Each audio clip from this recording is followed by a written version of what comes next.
A Cabana. Capítulo 4. A Grande Tristeza. A tristeza é um muro entre dois jardins. Khalil Gibran. Mac continuava parado junto à margem, ainda tentando recuperar o fôlego. Demorou alguns minutos antes de pensar em Missy. Lembrando-se de que ela ficara colorindo o livro, subiu pela margem até onde podia ver seu acampamento. Mas não havia sinal da menina. Apressou o passo, correndo até a barraca, chamando seu nome com o máximo de calma que conseguiu. Não houve resposta. Ela não estava ali. Mesmo com o coração disparado, ele racionalizou, pensando que na confusão alguém havia cuidado dela. Provavelmente Sarah Madison ou Vicky Doucette. Procurando controlar a ansiedade e o pânico, foi ao encontro dos novos amigos e perguntou se podiam ajudá-lo a procurar Missy. Os dois dirigiram-se rapidamente para seus acampamentos. Jesse retornou primeiro, anunciando que Sarah não tinha visto Missy naquela manhã. Acompanhou Mac ao acampamento dos Doucette, mas antes de chegarem lá, Emil veio correndo em sua direção com uma expressão claramente apreensiva no rosto. Ninguém viu Missy hoje e também não encontramos Amber. Será que estão juntas? Havia uma sugestão de pânico na pergunta de Emil. Tenho certeza de que é isso, disse Mac, tentando se tranquilizar e acalmar Emil ao mesmo tempo. Aonde você acha que elas podem ter ido? Por que não verificamos os banheiros e chuveiros? Sugeriu Jesse. Boa ideia, falou Mac. Vou olhar no que fica mais próximo da nossa área, o que meus filhos usam. Por que você e Emil não verificam o que fica entre as duas áreas? Eles concordaram e Mac foi numa corrida lenta para os chuveiros mais próximos, notando pela primeira vez que estava descalço e sem camisa. Que figura devo estar, pensou, e provavelmente teria achado graça se sua mente não estivesse tão concentrada em Missy. Quando chegou aos banheiros, perguntou a uma adolescente que saía da parte feminina se tinha visto uma garotinha de vestido vermelho lá dentro, ou talvez duas garotas. Ela disse que não havia notado, mas que olharia de novo. Em menos de um minuto estava de volta, balançando a cabeça. Obrigado mesmo assim, disse Mac, e foi para a parte de trás da construção, onde ficavam os chuveiros. Enquanto virava a esquina, começou a chamar Missy em voz alta. Mac podia ouvir a água correndo, mas ninguém respondeu. Imaginando se Missy estaria em um dos chuveiros, começou a bater na porta de cada um até obter resposta. 6 cubículos de chuveiro e nada de Missy. Verificou os do banheiro masculino, mas ela não se encontrava em lugar nenhum. Correu de volta na direção do acampamento de Emil, incapaz de orar qualquer coisa, a não ser repetir: "Ah, meu Deus, me ajude a achá-la. Meu Deus, por favor, me ajude a achá-la." Quando ouviu, vi que correu ao seu encontro. Estivera tentando conter o choro, mas não conseguiu quando se abraçaram.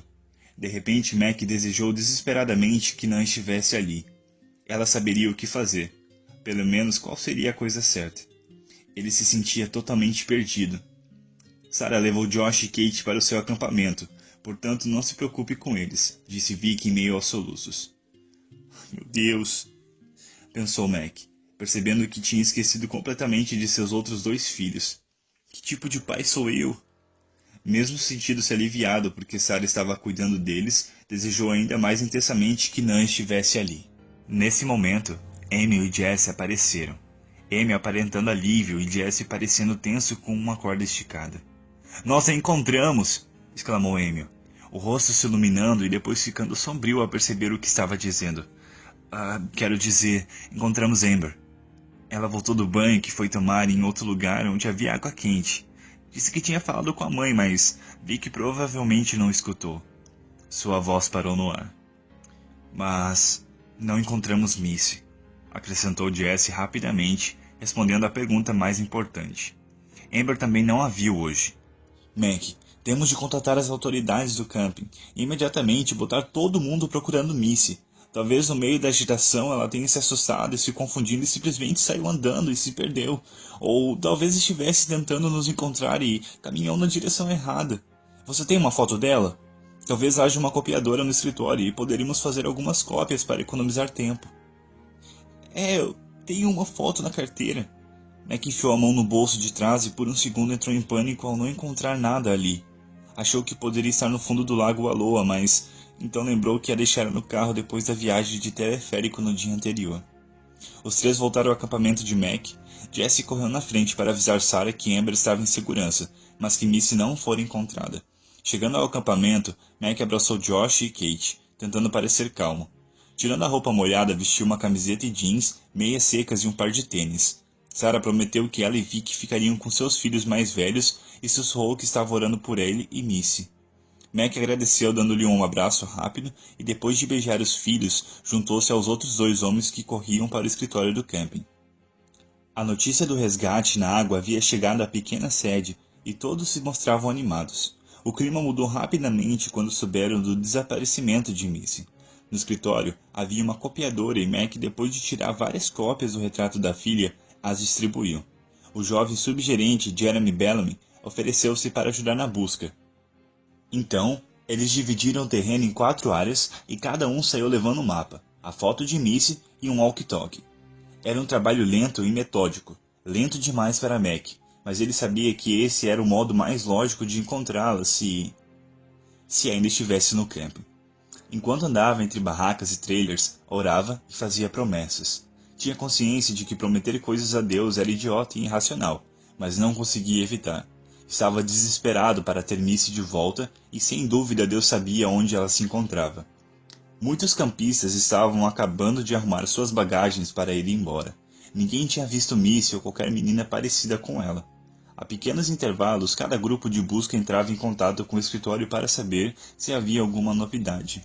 Mas não houve qualquer notícia até quase 2 horas da tarde. Mac estava terminando de vasculhar sua área quando veio o chamado pelo walkie-talkie. Jeremy, que cobria a área mais perto da entrada, achou que ia encontrar algum indício. Foram todos ao seu encontro. Mac chegou por último e viu Emil e Jeremy ouvindo atentamente um rapaz desconhecido. Emil disse a Mac rapidamente o que ouvira e o apresentou ao rapaz. Seu nome era Virgil Thomas, e ele estava acampando na área com alguns colegas desde o início do verão. Os outros dormiam pesadamente quando Virgil viu uma velha picape verde-oliva saindo do camping e descendo na direção de Joseph. Mais ou menos a que horas? Perguntou Mac. Foi antes do meio-dia, mas não tenho certeza, porque estava de ressaca. Mostrando a foto de Missy para o rapaz, Mac perguntou de modo áspero. Você acha que viu essa menina?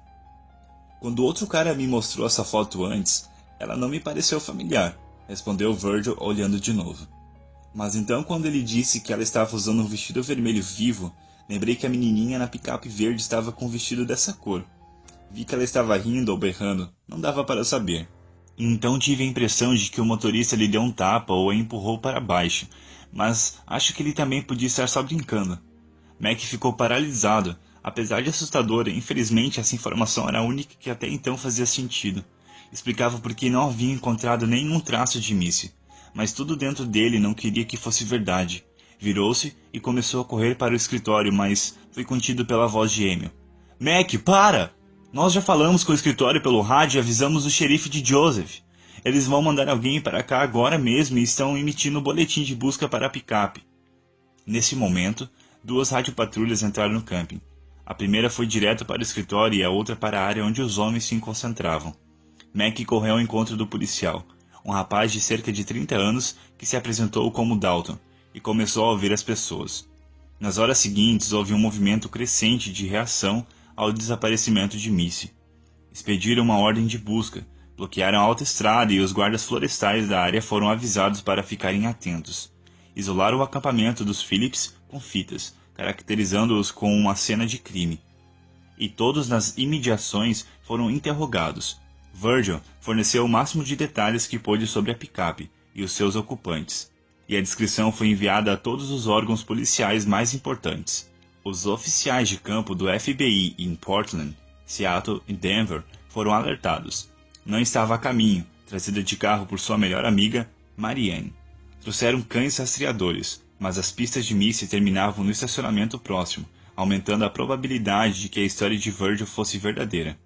Depois que os peritos examinaram minuciosamente o acampamento, o policial Dalton pediu que Mac entrasse de novo na área e observasse tudo com cuidado, em busca de algo diferente.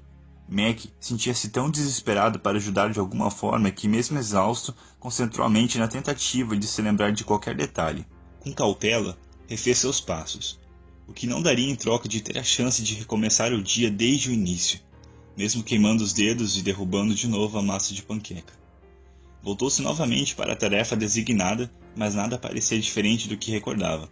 Nada havia mudado. Chegou à mesa onde Missy estivera ocupada colorindo. O livro estava aberto na mesma página, com uma imagem inacabada da princesa índia da tribo Multnomah. Os lápis de cera também se encontravam lá, se bem que o vermelho, a cor predileta de Missy, estivesse faltando. Mac começou a procurar no chão onde ele poderia ter caído. Se está procurando o lápis de cera vermelho, nós o encontramos ali, perto da árvore, disse Dalton apontando para o estacionamento. Ela provavelmente o largou enquanto estava lutando com... Sua voz se perdeu no ar. Como você sabe que ela estava lutando? O policial hesitou, mas depois falou relutante. Encontramos um dos sapatos dela nos arbustos, para onde provavelmente foi chutado.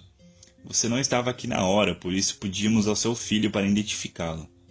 A imagem de sua filha lutando com algum monstro pervertido foi um soco no estômago, quase sucumbindo ao negrume súbito que ameaçava esmagá-lo.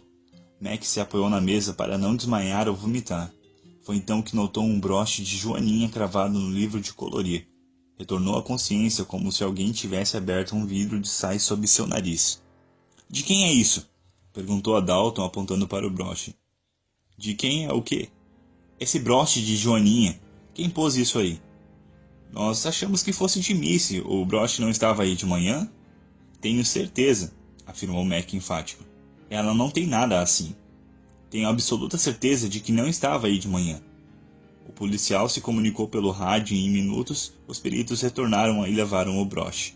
Dalton puxou Mac para um canto e explicou. Se o que o senhor diz é correto, temos de presumir que o agressor de Missy deixou isso aí de propósito. Fez uma pausa e acrescentou. Sr. Phillips, isso pode ser uma notícia boa ou má. Não entendo. O policial hesitou, tentando decidir se deveria contar a Mac o que estava pensando. Procurou as palavras certas. Bom, a boa notícia é que podemos conseguir alguma pista a partir do broche. É a única prova que temos até agora de que havia alguém aqui. E a má notícia? Mac prendeu o fôlego. Bom, a má notícia, e não estou dizendo que esse seja o caso, é que quem deixa algo assim geralmente tem um objetivo. E isso pode significar que já fez a mesma coisa antes. O quê? Reagiu Mac bruscamente. Isso significa que esse cara é uma espécie de maníaco? Esse é algum tipo de sinal que ele deixa para se identificar como se estivesse marcando o território ou algo assim? A raiva de Mac foi crescendo, mas, antes que explodisse, o rádio de Dalton tocou, conectando ao escritório de campo do FBI em Portland. Mac ficou atento e ouviu a voz de uma mulher que se identificava como agente especial. Ela pediu que Dalton descrevesse o broche em detalhes. Mac acompanhou o policial até o lugar onde a equipe de perícia havia estabelecido sua base de operações. O broche estava dentro de um saco transparente, e de pé, atrás do grupo, ele ficou entreouvindo Dalton descrevê-lo. É um alfinete com a joaninha, que foi cravado atravessando algumas páginas de um livro de colorir. Por favor, descreva as cores e o número de pontos na joaninha, orientou a voz pelo rádio. Vejamos, disse Dalton, com os olhos quase grudados no saco. A joaninha tem uma cabeça preta e o corpo é vermelho, com bordas e divisões pretas. Há 2 pontos pretos no lado esquerdo do corpo. Faz sentido?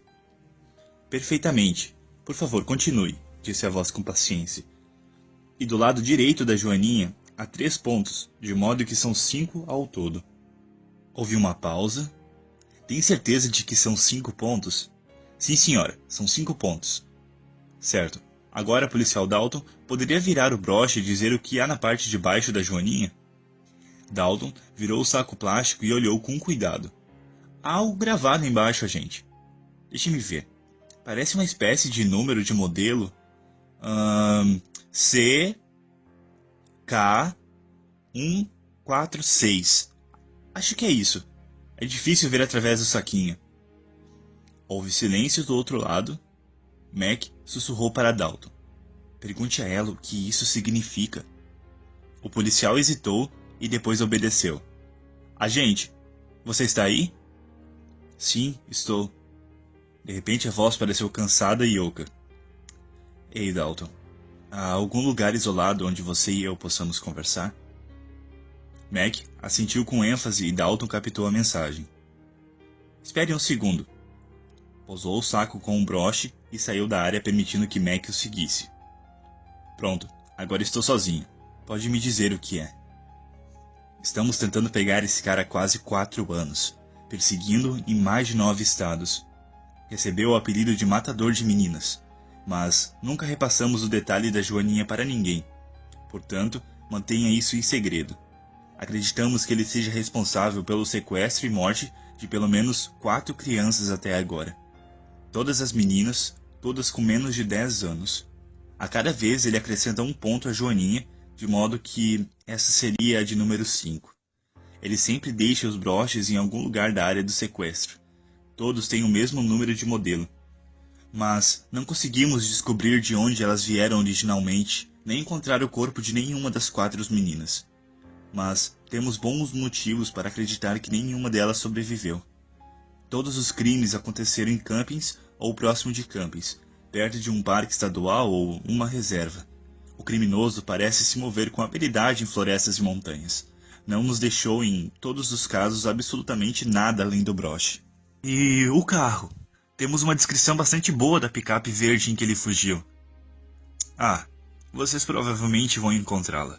Se for o nosso cara, ele deve tê-la roubado há 1 ou 2 dias, repintando, enchido de equipamento para caminhadas, e ela vai estar totalmente limpa.